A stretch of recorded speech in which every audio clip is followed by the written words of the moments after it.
Il y a 40 ans, à l'époque des tout premiers vols spatiaux, des pionniers de la radioastronomie ont érigé en pleine Sologne ce qui reste encore aujourd'hui l'un des plus grands instruments au monde. Une gigantesque structure métallique capable de capturer des rayonnements électromagnétiques très faibles provenant d'astres situés à des centaines de millions d'années-lumière. À Nancy, au radiotélescope, on tire sur tout ce qui bouge, comme on dit. On observe à la fois des comètes, là vous les voyez, on voit une comète qui est un code violet, vous voyez une comète ici, verticale, vous voyez on l'observe tous les jours, car ici c'est tous les jours du mois. Hein. On observe aussi des pulsars et des étoiles dans notre galaxie, c'est tous les projets qui sont mis essentiellement ici en rose. On observe des enveloppes d'étoiles, celles qui sont mises en orange, on observe des galaxies, comme celle qui figure sur mon t-shirt, et par conséquent, pratiquement, on observe tout ce qui passe. Nous sommes ici au cœur du radiotélescope, on est vraiment à l'intérieur du radiotélescope, et vous avez les ondes radio qui proviennent du ciel devant nous, là, du sud en quelque sorte, et qui sont réfléchies une première fois par ce grand panneau métallique qui réfléchit les ondes radio. Les ondes radio, après cette première réflexion, se propagent à 500 mètres de là sur le deuxième miroir qui est une portion de sphère. Et cette sphère, évidemment, concentre les ondes radio vers le récepteur situé au centre qui analyse les signaux radio qui proviennent de galaxies ou d'étoiles lointaines. Alors on appelle ça miroir, évidemment. On voit que c'est un grillage, et non pas une surface comme un miroir de salle de bain. Hein.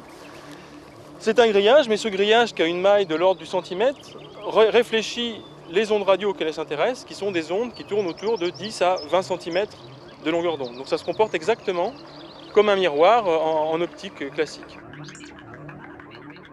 Le radiotélescope de Nancy a été principalement conçu pour l'observation des ondes de 21 cm de l'hydrogène neutre, qui est le principal constituant de l'univers et qui est à la base de la formation des étoiles et des galaxies.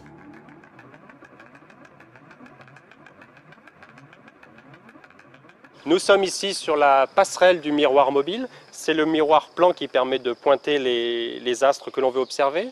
Et ce miroir mobile est constitué de 10 panneaux de 40 tonnes, ce qui fait 400 tonnes à bouger à chaque observation. Et c'est fait à l'aide de ces gros moteurs noirs qui ont un axe avec des ergots. Et les ergots permettent d'entraîner comme une grosse chaîne de vélo qui se déroule sur cet axe de cercle-là.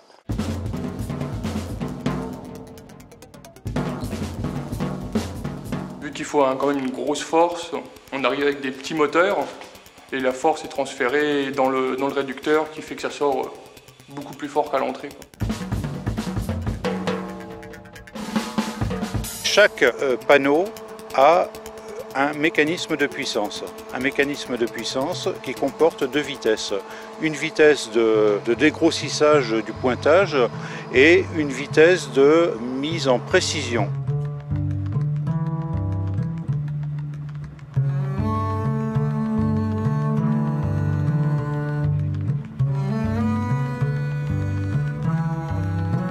Tous les panneaux s'alignent entre eux d'une manière parfaite, de manière à faire un plan qui ne s'écarte du plan parfait que de 6 à 8 mm à peu près. Donc ça en fait c'est le réducteur une fois démonté, qu'on est en train de refaire en ce moment. Quoi. Bon, on démonte ça pour tout ce qui est usure des bagues, usure des dents des pignons, parce que ça tourne quand même tous les jours. Bon, au début, quand on est arrivé, il y avait beaucoup plus de mécaniciens, donc chaque mécanicien avait son instrument. Mais maintenant, vu qu'on est de moins en moins, on touche à tous les instruments, quoi. Je dirais les principales pannes sont dues à l'ancienneté du matériel. Donc, ce sont tout simplement de la vétusté, je dirais. La station de Nancy a été inaugurée en 1953 et le grand télescope fut bâti entre 1960 et 1965. Sa construction faisait écho à la découverte du rayonnement électromagnétique des astres et célébrait la naissance de la radioastronomie. Un télescope, il ne vaut la peine que s'il est constamment modernisé, mis à jour. Hein, ça, c'est la concurrence internationale qu'on a avec les collègues. Donc ce qu'on a fait, c'est essentiellement 2 ou 3 choses. On a modifié le système de récepteur pour le rendre beaucoup plus sensible. Un radiotélescope, c'est finalement tout simple. C'est exactement, pour expliquer ça aux jeunes, c'est simplement un petit poste radio et derrière des amplificateurs. Et bien, ce qu'on a fait nous, c'est que Par rapport à un poste radio, nous, on a une grande antenne qui fait 7000 m² et on a des amplificateurs refroidis. Eh bien, la modernisation a consisté à les refroidir beaucoup plus. C'est-à-dire qu'en fait, nous avons une chaîne haute fidélité, comme une chaîne hi-fi, et quand vous le poussez à fond le gain, il n'y a pas de bruit de fond. Donc nous, on écoute les étoiles, et le bruit des étoiles, on ne le contamine pas du tout.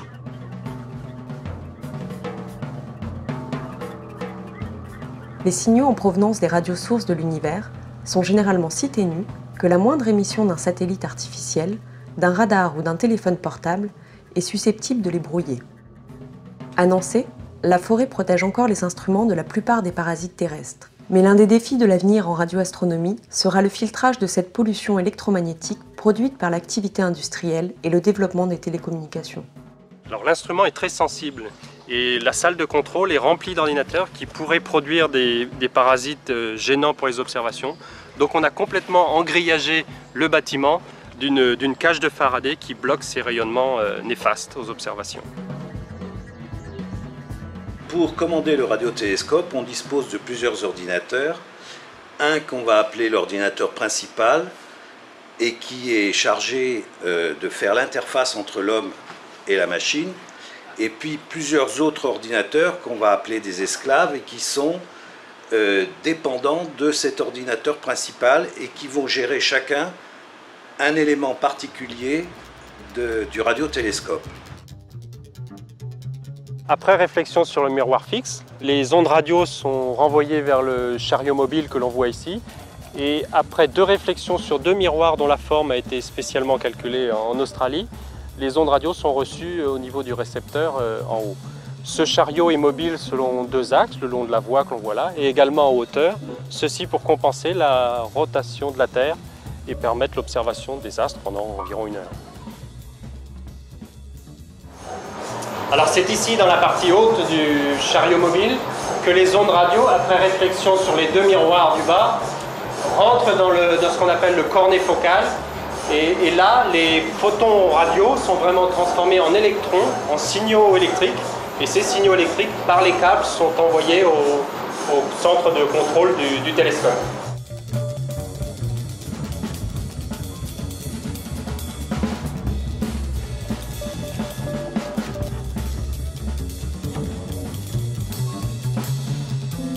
C'est dans ce local qu'arrivent les signaux du récepteur, du chariot mobile, ici.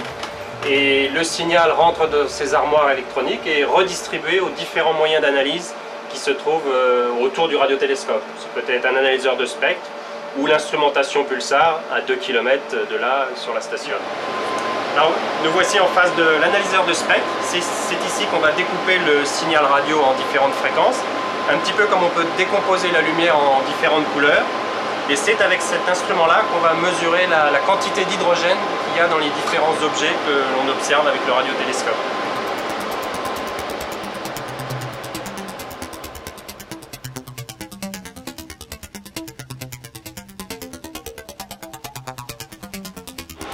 Alors nous sommes ici dans la pièce spécialement dédiée à l'analyse des signaux pulsars. Les signaux arrivent et sont traités par ce gros calculateur qui est l'équivalent d'environ 150 PC. Et ce calculateur filtre les signaux radio du pulsar pour enlever les effets du milieu interstellaire. En sortie du calculateur, nous avons donc des données pulsar qu'on peut voir ici sous forme graphique, avec là un pic très caractéristique de l'émission reçue d'un pulsar. La station de Nançay est engagée au niveau européen dans la conception du projet SCA qui deviendra en 2020 le plus grand radiotélescope jamais construit et permettra une résolution spatiale du centième de seconde d'arc. SCA pourra notamment donner l'imagerie radio d'une galaxie spirale située à des milliards d'années-lumière ou remonter le temps jusqu'à des époques antérieures aux premières galaxies.